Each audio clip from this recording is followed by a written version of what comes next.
Hello, welcome back to another episode of Nullcraft. In the last episode, we built Sean a pretty cool portal, and a lot of you guys liked it. I had quite a few people say they really enjoyed the way I showed that off with the time lapse and all that stuff. Even got some people interested in how to do that themselves. So I'm really glad you guys liked that.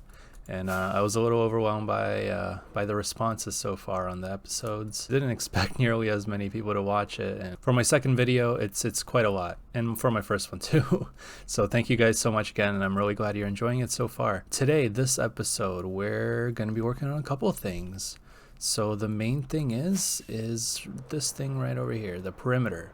We have quite a few farms left to make here, and to say the least, they're not the smallest farms. So we have this sheep farm right here, which I have my eye on, and I have this creeper farm here, I have this bee farm here, and I have the two slime farms.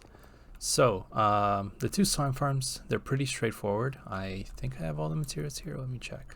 I have definitely enough materials for at least 2 of the 4 slime farms here. So I have a bunch of glass, a bunch of this stuff, and so many slabs, because we're going to need a lot of slabs, and I have more blocks here to make slabs out of, so we should be good there. But we also have this sheep farm that I'm really considering. I'm rethinking designs, and I mentioned last episode a bit about it, that it's going to be pretty compact. Like, so the actual farm part is not the hard part. That's all already designed and all ready to go. But the thing I'm still reconsidering is the collection system. So I have a few options. We're here in my test world. I'm testing a bunch of redstone stuff here, just making sure everything's working, everything is doing or figuring out how to do what I want to do before I actually do it on the server itself. It's just a lot easier to do it all here, and it's not a big deal if it doesn't work as I want it to, because then I could just leave it there and it doesn't matter too much.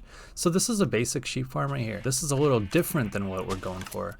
So you can see this part is going to be the same. It's very, very basic, just a dispenser, an observer, and some redstone to power the observer.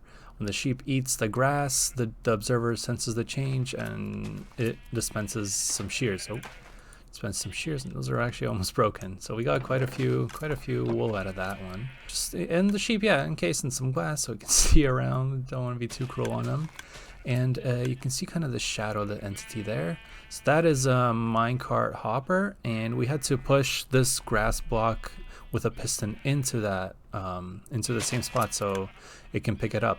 But this is kind of the design that I'm going for. This is going to be how it's going to be compact. So this is a sheep is going to be kind of diagonally alternating on this block, and same thing on here, and they're all just going to be basically a 4 wide little space here full of sheep every other block. And this is just a little bit different. So instead of pushing the grass block into the minecart, we just have a minecart hopper sitting on top of another hopper right here. And that is actually good enough to pick it up. If you put just the hopper underneath the grass, it won't pick it up because it's a full block. So I have an option here. I can leave it like this and just put a minecart and hopper underneath every single sheep, and then have hoppers underneath, all leading into one area. Or I can make a system, oh, where is it? Oh, right here. System like this, very simple. Kind of simple. It's 1 wide, tileable, so I can put 4 of them right next to each other, and it won't be that big of a deal. And what it does is just this minecart comes through this hopper, and then let's say we have this cobblestone here. So we throw the cobblestone down, it gets picked up, and then it stops here. So it's kind of 2 machines in one. This is the circuit to stop the minecart when it gets here, if it has something in it. And this circuit is used to just dispense whatever's in the dropper. And as you can see, it finished dispensing, and then the minecart went on its way again. We're using this system. We'll have a water stream here to pick up all those items and probably build it up into a bubble elevator. The bubble elevator will bring all the items up here, and they'll just all get sorted into these 16 barrels. And I think this should be okay to go the entire length.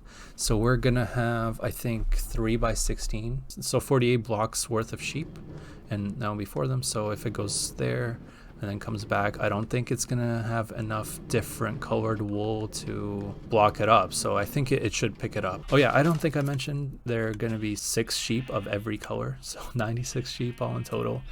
It's not overkill, I promise. We're still gonna be not getting crazy rates with the wool, but it'll be something coming in for sure. So yeah, I'm trying to decide if I want to go with this, which is super simple. Just would require a lot of iron, which I definitely have, but it will also require a lot of hoppers. It would require, what I said, 48, a line of 48 hoppers and 4 lines of those, and then I'd need anyways a dispenser system going out. So I do think this is the best option. The only thing is, as I think I mentioned before, I hate minecarts. In my previous experience, a lot of them would get stuck all the time and need a fishing rod to kind of get it moving again, or break it all apart and like put the minecart on a place where I can push it or something like that.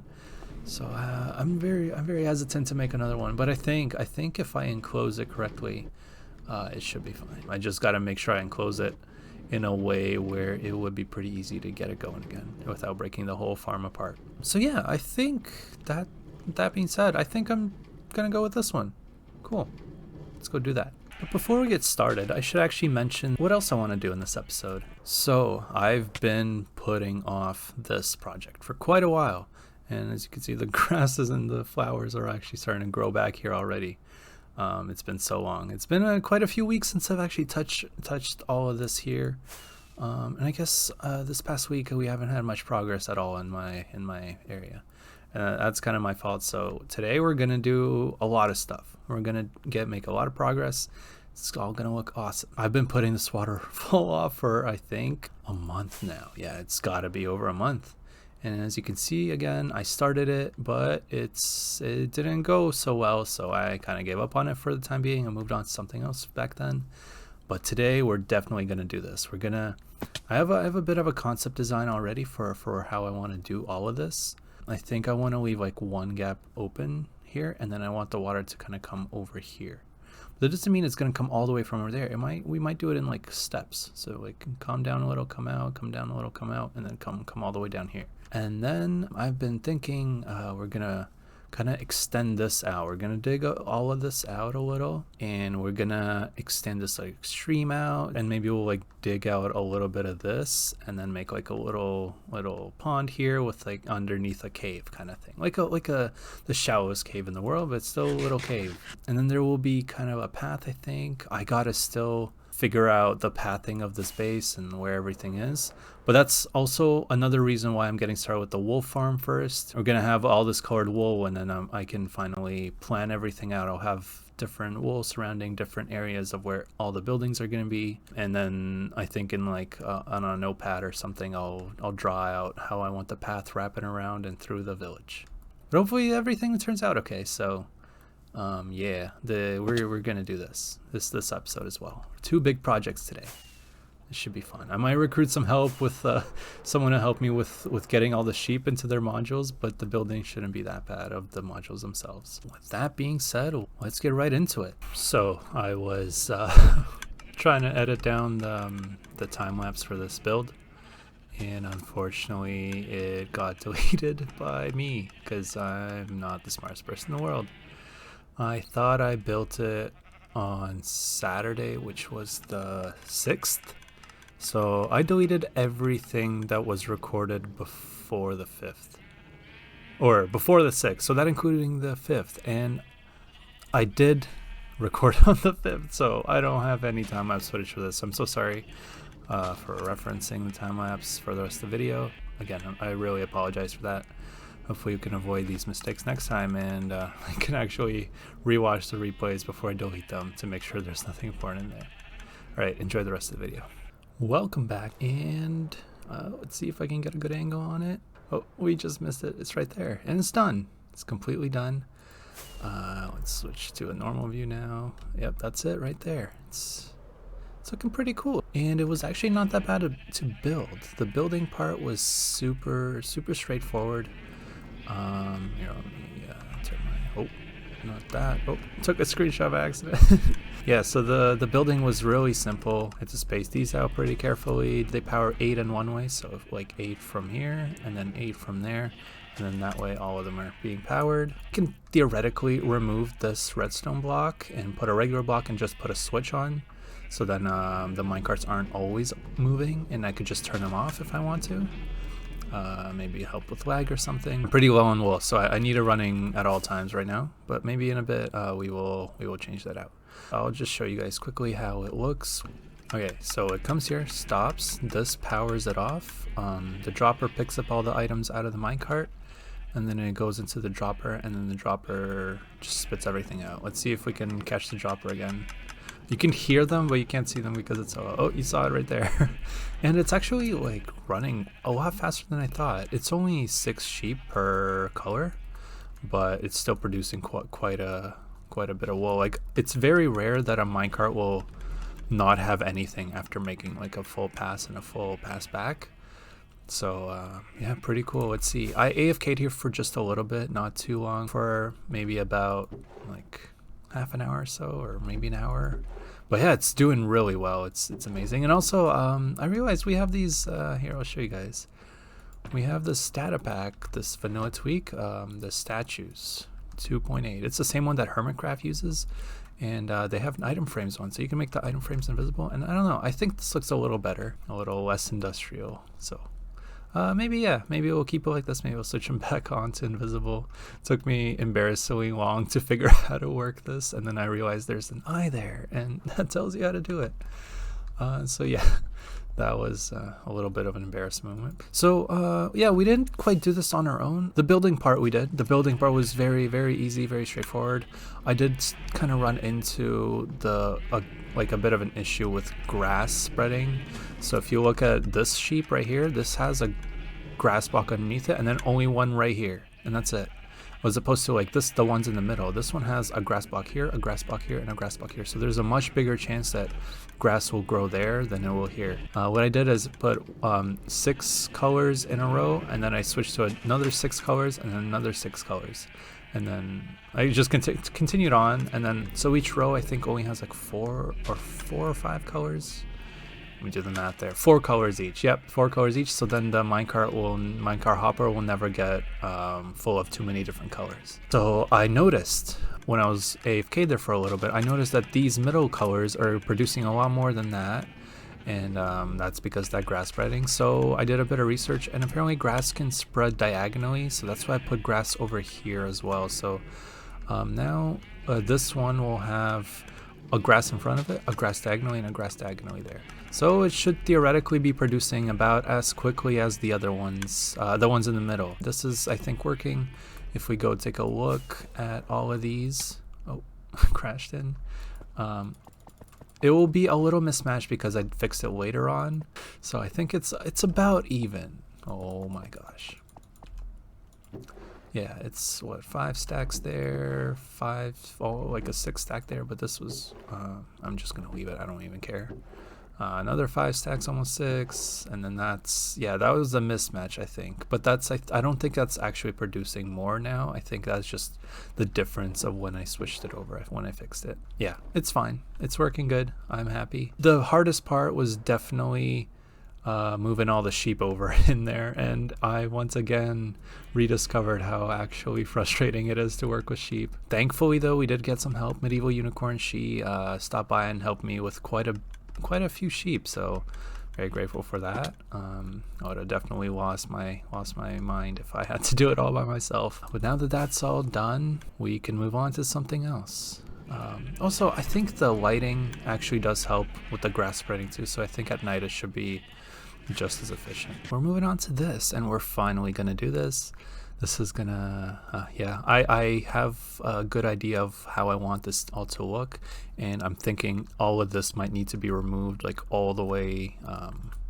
So this goes like pretty deep in, and goes all the way to this river, and I'm thinking to remove a lot of this and kind of like, so this isn't all so flat and like all on the same level, so then we have some verticality in the space and all the landscape. But I don't think I'm gonna do that today.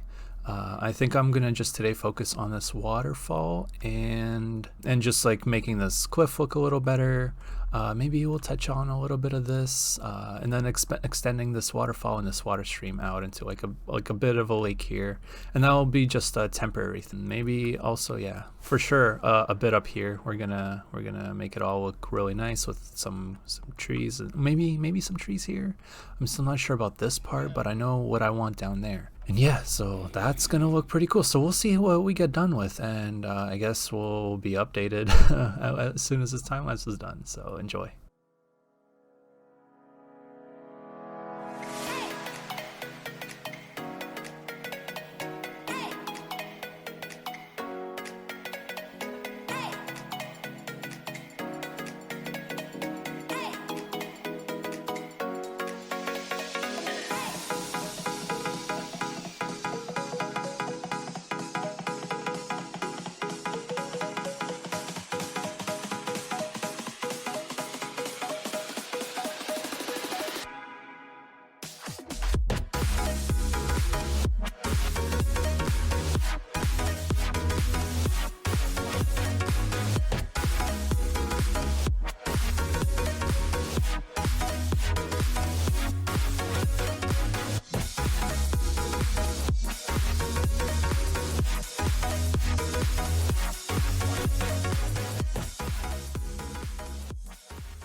And we're back. Oh, ow.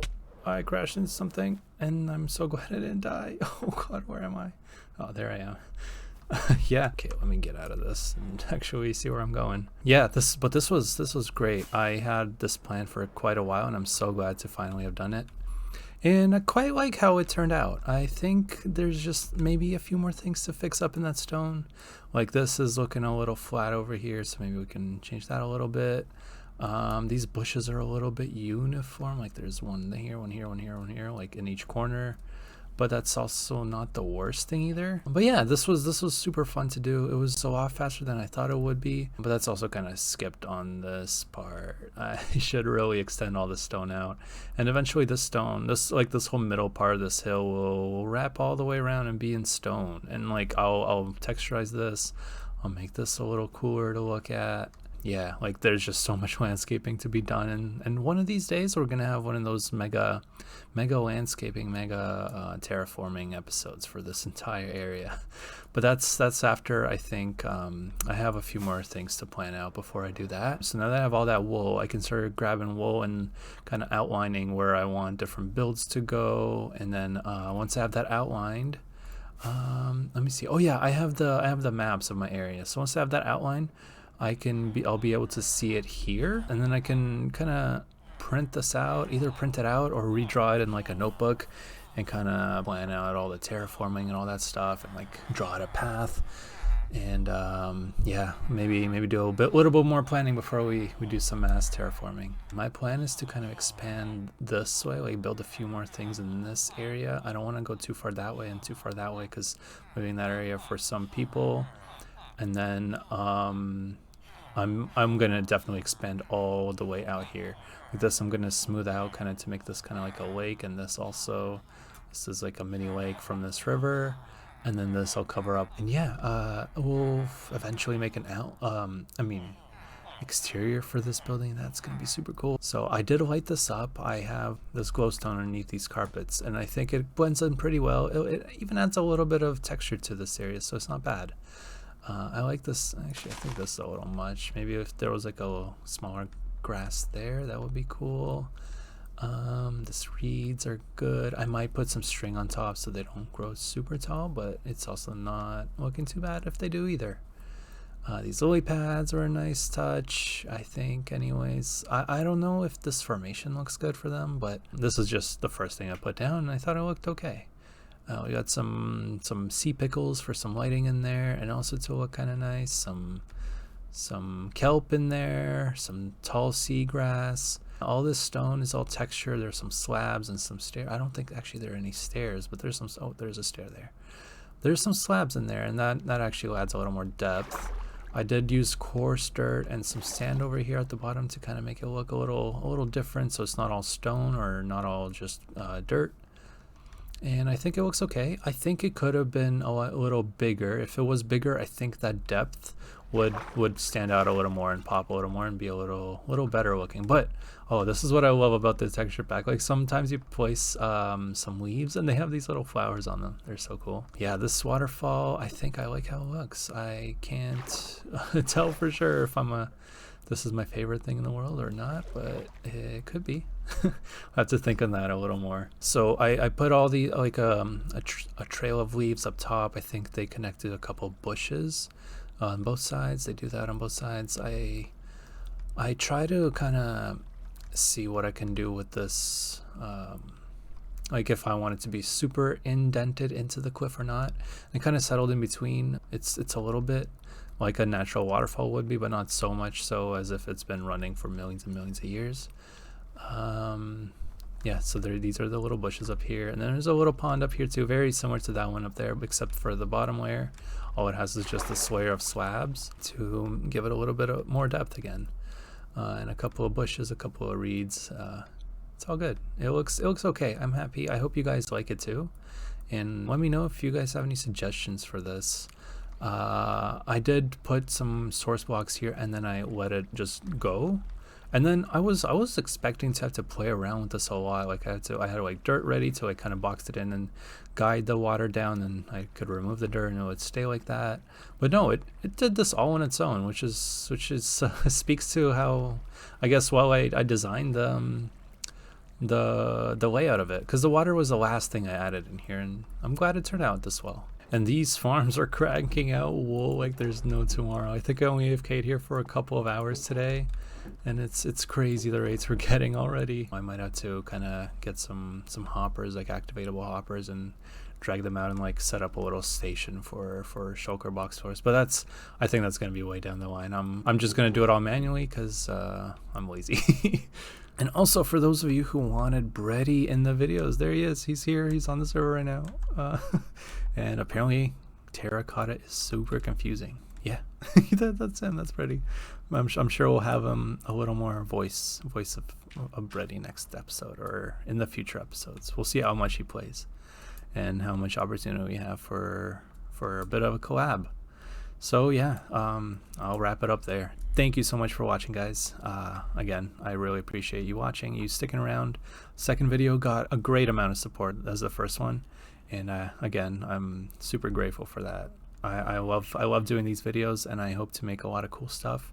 This is just a small taste of what's to come. There's gonna be, I have some really awesome stuff planned up, and as soon as we're done with the perimeter farms, we're gonna move full-time into that area and just go crazy on making awesome stuff. We're almost there. We have a few more farms to make, and I think the slime farms won't be that bad. They're big, but they can be made, like, it's the same method for making them, and they're very simple farms, so it shouldn't take me more than like one session of making them. And then same with the TNT farm. I might do the TNT farm on stream actually, so you guys will get more cool creative builds sooner rather than later. I'm wrapping it up there. Let me know if you have any suggestions. As always, if you're new here, be sure to subscribe to catch my next episodes. I hope you stick around and let me know what you think, and I'll see you guys next time.